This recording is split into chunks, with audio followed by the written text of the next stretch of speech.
আফগানিস্তানের উত্তরাঞ্চলের প্রধান ৫ প্রদেশে একযোগে ফাইবার অপটিক সংযোগ কেটে দিয়েছে তালেবান সরকার। প্রাদেশিক প্রশাসনের ভাষ্যে অনলাইনে অশ্লীল কন্টেন্ট আর নারী পুরুষের অনৈতিক মেলামেশা ঠেকাতেই এই পদক্ষেপ। ২০২১ সালে তালেবান ক্ষমতায় ফেরার পর এটাই প্রথম এমন আঞ্চলিক ইন্টারনেট নিষেধাজ্ঞা। এর আগে কিশোরী মেয়েদের মাধ্যমিক স্কুলে যাওয়া বন্ধ করে এবং নারীদের বিভিন্ন খাতে কাজ করা বন্ধ করার মতো নানা নিষেধাজ্ঞা আরোপ করে তালেবান সরকার।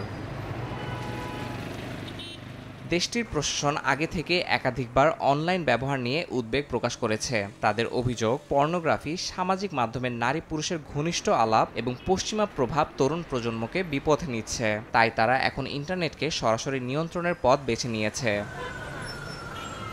তবে নিষেধাজ্ঞা শুধুমাত্র ফাইবার অপটিক সংযোগে সীমাবদ্ধ থাকবে বলে জানিয়েছে তালেবান প্রশাসন। অর্থাৎ মোবাইল ডেটা ব্যবহার করা যাবে, কিন্তু বাসাবাড়ি, ব্যবসায়িক প্রতিষ্ঠান আর অফিসগুলোর প্রধান সংযোগ মাধ্যমই বিচ্ছিন্ন হয়ে গেছে। এতে উত্তরাঞ্চলের প্রশাসনিক কাজ, ব্যাংকিং, চিকিৎসা এবং গণমাধ্যম কার্যক্রমে ব্যাপক ব্যাঘাত ঘটছে।